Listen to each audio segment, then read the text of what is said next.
because it's much more interconnected than people think, and I think a lot of times people try to simplify an issue to make it easier to defend, when I think this kind of situation makes it much more of a complex kind of web between the different minorities, and that it's not just us against Caucasians, it's how we all interconnect with each other. That's going to make a difference. Yeah, I really agree, and I think we can't just stand up for Asian American justice without looking at, like the fact that this black man was unarmed and was killed. Like, because if we only speak on Asian behalf, then, it just perpetuates this feeling that Asians have that, like, sure, like, we are not as, well esteemed as white people, but we're still better. Sure, like, we were jailed for, or this guy was jailed for killing him, but at least, no Asians rarely are killed, like, when they're unarmed. And so I think this issue is really important because if we don't fight against racism against black people, then we will always be in this limbo medium state. So one of the arguments of the model minority myth is actually that because Asian Americans were deemed successful in like the 70s and the 80s, there were articles released that said, like, look at this racial group, like, look at their uplift. Like, look how they overcame adversity, Japanese people overcame internment, and they, like, brought themselves and they made something out of themselves. And then the counter argument to that, like, the subtle implication was that, like, look at black people, like, how come they can't do it for themselves? Like, they face, like, they have disadvantages, but why can't they just be like the Asian people and then bring themselves up? And that's like pitting minorities against each other, and you will never move forward if you're fighting against each other. Absolutely, and just to add to that, you alluded to it, but even the entire model minority myth or stereotype was intentionally created for that reason. So those articles that became really popular back in the late 60s and early 70s were written with these like just horrible headlines, saying like, these are the successful minorities, let's all be like them, and to really keep Asian Americans separate from other minority groups so we don't all form a broader coalition. Yeah. So we have a video about the Caroline case. This is during the protest. She's about our age, really, actually. She's 22. Yeah, she kind of represents, yeah, she's like 17. She kind of represents like a different viewpoint than the quote that we just read. So just be open-minded about like both of them. Yeah. We are not asking for white privilege. We're not asking to be included in this cycle of systemic injustice.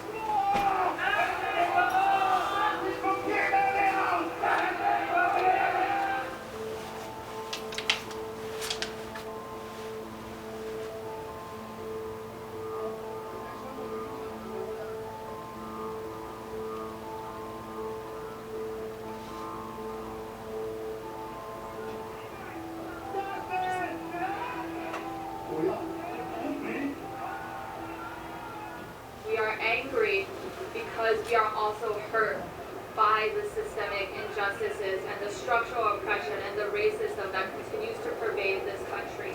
I think as Asian Americans, we feel sorry, deeply, deeply sorry for Akai Gurley and his family. We feel deeply sorry for the Black community, and we understand that Black lives matter, and we want to stand in full support of that as Asian American children. And Asian Americans understand that we do not have white privilege. White privilege means they want to be put above the law. They have a sense of superiority and a supremacy that we do not and should not want to associate ourselves with.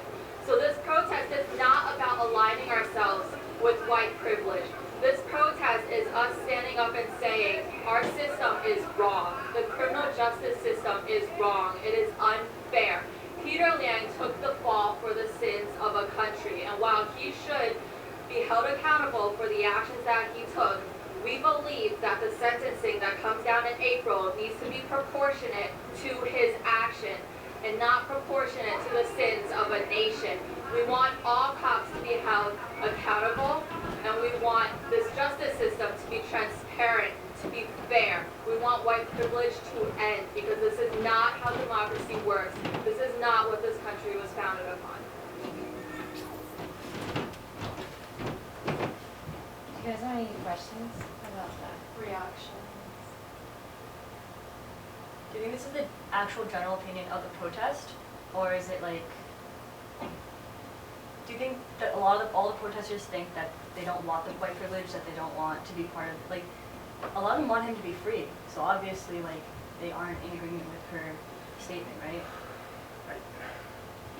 I just can't see how you could be saying you're sorry for the Gurley family by trying to set free the person that killed them.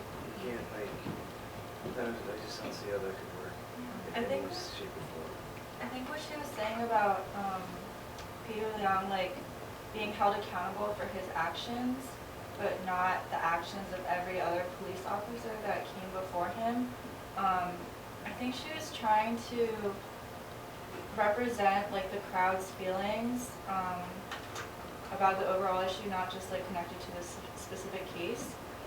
But like, do you think this is representative of what most people think, or most Asian Americans think, or even how like you think about this case?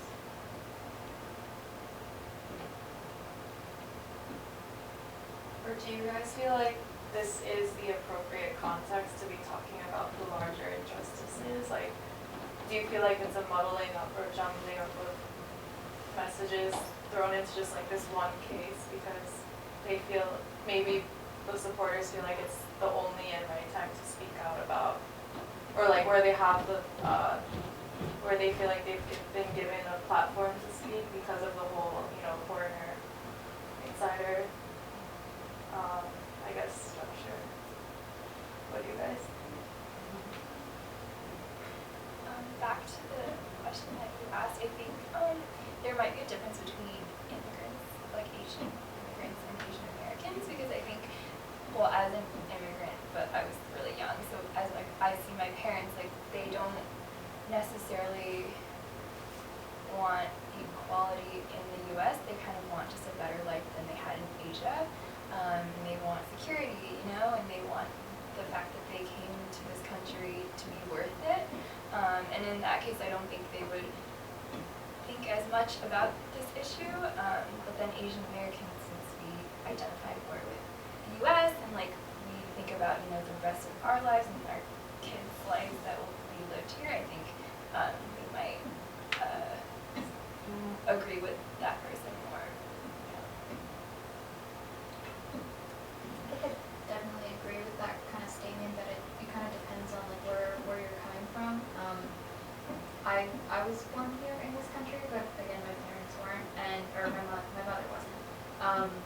And for my mom kind of growing up, it was very interesting to see that she was somebody who came to the United States right before college, and married a Caucasian male from middle of nowhere Pennsylvania, and lives in a very, very white suburban neighborhood.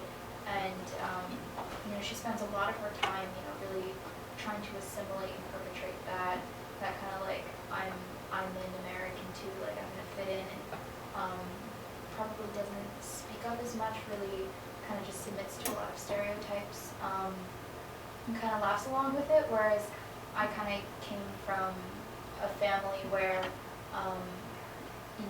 nobody really questioned my Americanness, especially because I do kind of have like a half privilege of being half white. For me, to speak out against the injustices of being a minority. For me, it's not for any like where I belong. People won't say like, oh well, like that makes you not an American, because people will still see me as American, and that's very different from what my mom was able to do in terms of being able to fit in and not be kind of alienated for her beliefs. So you're saying that like that stance you take is different because you're born here and Yeah, you what don't you have to. expect from people is definitely different, because you'll be treated different and kind of have a different opinion based on what you grew up with and where you're coming from. Mhm. So this kind of plays into coalition building, right? Like, so this is Asian Americans standing up for Asian Americans. But then this also is very similar to the Black Lives Matter movement. Go to the next slide. So it's really where do Asian Americans fit into the Black Lives Matter movement? When Asian Americans are standing up for a cop that just killed a black man, right? It's kind of like goes against the whole Black Lives Matter movement, which is in support of justice for these innocent men who've been killed. And like, why haven't they stood up before about this movement? These are all like big questions, I guess. But if you have any like general opinions or questions relating to this.